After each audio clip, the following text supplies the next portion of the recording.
Most people underestimate what happens in the quiet. Not the quiet of an empty room or a silent street, but the specific quiet that settles in at the end of the day, when the demands have stopped arriving and the mind is no longer required to respond to anything external. That quiet is not simply the absence of noise. It is, neurologically speaking, one of the more receptive states the human brain enters in any given 24-hour period. And most people fill it with whatever happens to be available. That choice, or more accurately, the absence of a deliberate choice, has consequences that tend to accumulate over time in ways that are rarely visible in any single day, but may become more noticeable across months and years of consistent repetition. What the mind is exposed to during its more receptive daily window may shape, gradually and cumulatively, the cognitive patterns, emotional orientations, and behavioral tendencies that influence how a person moves through their life. Not overnight, not dramatically, but in a direction that tends to reflect whatever has been consistently present during that window. This session examines what that window is, what the available research suggests about how the mind uses it, and what kinds of cognitive orientations and reflective practices tend to be associated, over time, and with realistic expectations, with greater resilience, clearer thinking, more deliberate decision-making, and a more stable internal foundation. Not promises, not guaranteed outcomes. A grounded, evidence-informed exploration of what behavioral psychology and cognitive science suggest about the pre-sleep period and its potential role in sustained personal development. Part 1. The mind that reviews itself tends to develop more deliberately. There is a practice that appears, in various forms, across nearly every serious framework for sustained personal development. It is the practice of regular, honest self-review. Not self-criticism. Not the unproductive rehearsal of everything that went wrong or everything that fell short. Something more precise and more useful than that. The deliberate, analytical examination of how the day was actually lived, what it revealed, and what it suggests about how the next one might be approached more effectively. The distinction between self-criticism and honest self-review is worth making clearly, because they are often confused and they produce very different outcomes. Self-criticism tends to be evaluative and emotional. It assigns judgments, good, bad, sufficient, insufficient, and generates feelings in response to those judgments. When it becomes habitual, it tends to produce either defensiveness or discouragement, neither of which is particularly useful as a guide for behavioral change. Honest self-review is analytical rather than evaluative. It treats the day as a data source rather than as a verdict. It asks not, was today good or bad, but what did today actually show me? About what is working, about what is not, about where effort is being well placed, and where it may need to be redirected? This distinction matters because the quality of the review determines the quality of the information it produces, and the quality of that information determines, over time, the quality of the adjustments being made. People who review their days honestly and analytically tend to make more frequent and more useful small corrections to their direction, their effort allocation, and their behavioral patterns. Those small corrections, made consistently, tend to compound into significantly different trajectories over time compared to people who either do not review at all or who review in ways that produce judgment rather than information. The practical structure worth considering is simple. At the end of the day, ideally in the quiet period before sleep, 3 specific questions are worth engaging with. What specifically happened today that served the direction being worked toward? What did not serve it? And what does that suggest about what to adjust? And what did today reveal that was not already known, about the challenge being worked on, about the people involved, or about oneself? These 3 questions, engaged with honestly and answered specifically, tend to produce something valuable over time, an increasingly accurate and continuously updated understanding of where things actually stand in relation to the intended direction. That understanding is one of the foundational assets of any serious development effort, and regular end-of-day reflection is one of the more reliable ways to build and maintain it. Part 2. What gets rehearsed tends to get reinforced. The brain does not draw a clean line between imagined and actual experience in the way that common sense might suggest. This is one of the more practically significant findings to emerge from research on mental rehearsal and cognitive simulation, a field that originated largely in athletic performance research and has since been applied across professional development, behavioral psychology, and cognitive neuroscience. The finding, stated plainly, is this: when a person deliberately and specifically imagines performing an action or responding to a situation, the cognitive and neurological preparation that occurs has meaningful overlap with the preparation that occurs during actual performance of the same action. The brain, in a specific and documented sense, practices what it vividly imagines. The implications for daily development practice are worth taking seriously. What is mentally rehearsed in the quiet of the pre-sleep period? The responses practiced, the orientations inhabited, the kind of person specifically imagined in the situations likely to be faced, may influence, over consistent repetition, how a person actually responds when those situations arrive. This is not a guarantee of any specific outcome. Mental rehearsal does not replace the actual work of development, and individual results vary considerably based on the quality and consistency of the practice. But the supporting evidence is substantial enough to make it a practice worth incorporating deliberately rather than leaving the pre-sleep period to whatever the mind happens to generate on its own. The practice itself requires specificity to be effective. Vague imagining, a general sense of doing well, a diffuse image of success, tends to produce limited practical benefit. What tends to be more effective is the specific, detailed rehearsal of a concrete situation, a conversation that needs to go differently than past ones have, a challenge that typically produces a reactive response, a decision point where past patterns have not served the intended direction. Rehearsing the specific situation and the specific response, not the habitual one, but the one that reflects the values, clarity, and composure being worked toward, and holding that rehearsed response in enough detail that it feels real rather than abstract, tends to be the more productive approach. Over time, this kind of specific nightly rehearsal may build what might be called a more accessible version of the intended self, the version that responds from clarity rather than from habit, from intention rather than from reaction. It does not guarantee that version will always show up, but it tends to make that version more available when the actual situation arrives. Part 3. The orientation toward possibility is a learnable cognitive habit. One of the most practically significant differences between people who sustain long-term development efforts and those who do not is not talent, not initial advantage, and not even the quality of the opportunities available to them. It is the habitual orientation they bring to their circumstances. Specifically, the degree to which they habitually scan their situation for what is possible and actionable, versus the degree to which they habitually interpret their situation through the lens of what is fixed, limited, or beyond influence. This orientation is not a personality trait in the fixed sense.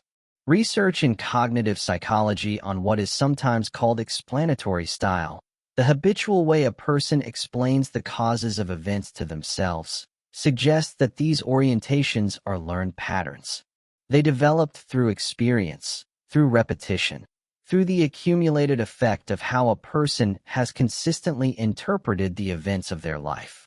And because they are learned patterns, they can, with deliberate and consistent effort, be gradually shifted. The mechanism is not complicated, even if the practice requires patience. Every day produces situations that can be interpreted in multiple ways. A setback can be read as evidence of a fixed limitation or as information about what needs to be adjusted. A slow period can be read as confirmation that progress is not possible or as a phase of a longer development arc that has not yet reached its visible stage. A difficult interaction can be read as evidence of something wrong with the situation or as a specific, addressable problem with a specific, findable solution. Neither interpretation is automatically more accurate than the other. Both are framings applied to a set of facts. The difference is in what each framing tends to produce behaviorally. The framing oriented toward possibility and agency tends to produce continued engagement, problem solving, and the kind of sustained effort that eventually produces results. The framing oriented toward limitation and fixed circumstances tends to produce reduced engagement, decreased effort, and withdrawal from challenges that might, with sustained engagement, have been navigable. A reflective practice that may support a gradual shift toward the more productive orientation involves identifying, before sleep, one situation from the day that was interpreted through a limiting frame. A situation where the automatic reading was some version of "this is fixed" or "this is beyond what can be influenced." Then, specifically and honestly, asking, what is an alternative framing of this same situation? Not the most optimistic framing, the most useful one. The one that identifies an actionable element, a specific question worth pursuing, a dimension of the situation that is within some degree of influence. This practice, engaged with consistently over time, may gradually shift the default interpretive orientation, not by suppressing realistic assessment of difficulty, but by expanding the habitual range of what is noticed and considered within any given situation. Part 4. Clarity about values tends to simplify difficult decisions. A significant portion of the daily cognitive load that most people carry comes not from the decisions they make, but from the decisions they have not yet resolved. The open questions. The unresolved tensions between competing priorities.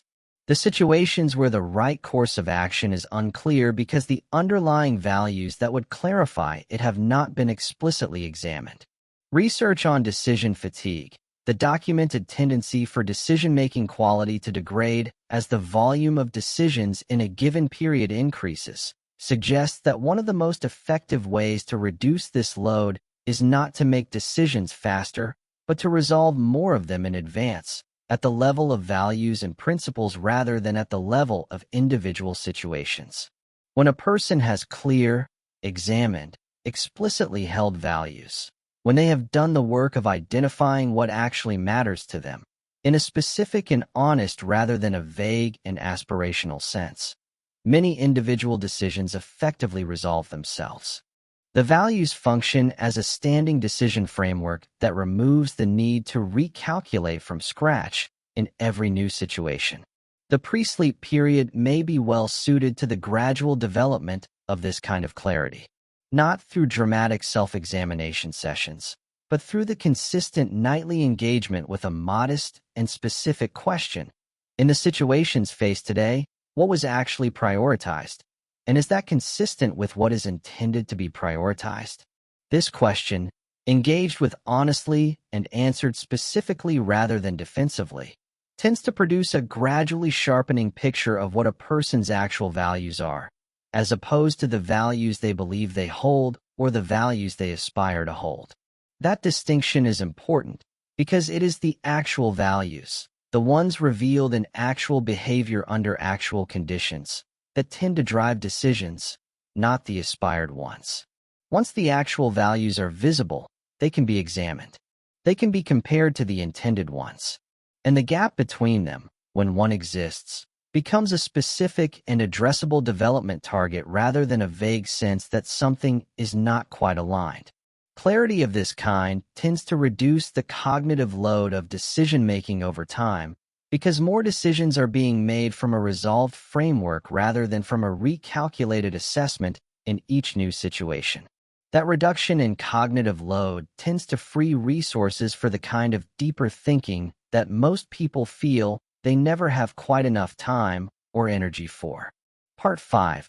The relationship between patience and sustained progress. One of the more difficult cognitive orientations to maintain in the context of any serious long-term development effort is an accurate and non-distorted relationship with time. Specifically, the ability to remain genuinely engaged with a direction that is not yet producing clearly visible results, without either abandoning the effort prematurely or losing the honest assessment of whether the effort is actually on track. This is difficult for a reason that is worth understanding clearly. The human cognitive system is not naturally well calibrated for the timescales on which most meaningful development actually occurs. Research on temporal discounting, the documented tendency to assign disproportionately lower value to outcomes that are further in the future, suggests that the mind naturally underweights the significance of gradual, long-term progress relative to immediate, visible results. This produces a predictable pattern in development efforts. The period of genuine, sustained investment that precedes visible results tends to feel, from the inside, like a period of insufficient progress, even when, by any honest external measure, it is exactly the phase of development that the eventual results will depend on. A reflective practice that may support a healthier relationship with this phase involves deliberately revisiting, before sleep, the longer arc of the development effort currently underway. Not to reassure that everything is fine, but to honestly locate where the current phase sits within the realistic timeline of the kind of development being pursued. Is this the phase where deep, invisible work is being done that will not produce clearly visible results for some time? Or is this a phase where results should already be appearing and their absence is actually a meaningful signal? These are different situations that call for different responses. The first tends to call for continued investment and patience. The second tends to call for honest assessment and possible adjustment.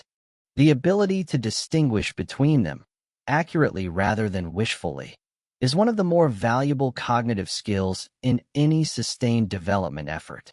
Maintaining that distinction tends to require a regular, deliberate revisiting of the realistic arc of the effort, which is exactly what the reflective practice described here is designed to support. Part 6. What consistent nightly reflection may tend to produce over time. Nothing discussed in this session produces immediate or dramatic results. That is worth stating directly, because the expectation of immediate or dramatic results from a nightly reflective practice is one of the primary reasons such practices tend to be abandoned before they have had sufficient time to produce anything measurable. What these practices may tend to produce is gradual, cumulative, and, over a realistic timescale, and with consistent engagement, potentially significant. But only if they are approached with realistic expectations about the timescale on which that accumulation occurs. Consider what may change, specifically, when a person consistently, over months rather than days, engages with the pre-sleep period through a structured daily review, a specific mental rehearsal, a deliberate reframing of a limiting interpretation, an honest examination of value-behavior alignment, and a grounded revisiting of where they are in the realistic arc of their development effort. The daily review may tend to produce, over time, an increasingly accurate and continuously updated understanding of what is working and what is not. That understanding may gradually support the quality of behavioral adjustments being made. The mental rehearsal may tend to produce, over time, a more accessible version of the intended responses that arise from intention rather than from habit. That accessibility may gradually reduce the gap between the person one intends to be in difficult situations and the person who actually shows up. The deliberate reframing practice may tend to produce, over time, a gradual shift in the default interpretive orientation toward possibility and agency rather than toward limitation and fixed circumstance.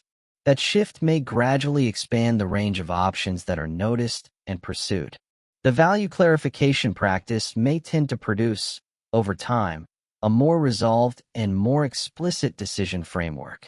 That framework may gradually reduce the cognitive load of individual decisions and support greater consistency between stated values and actual behavior.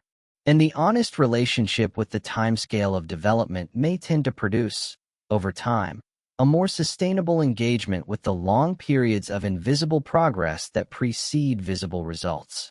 None of these effects arrive quickly. None of them are guaranteed for any specific individual in any specific time frame.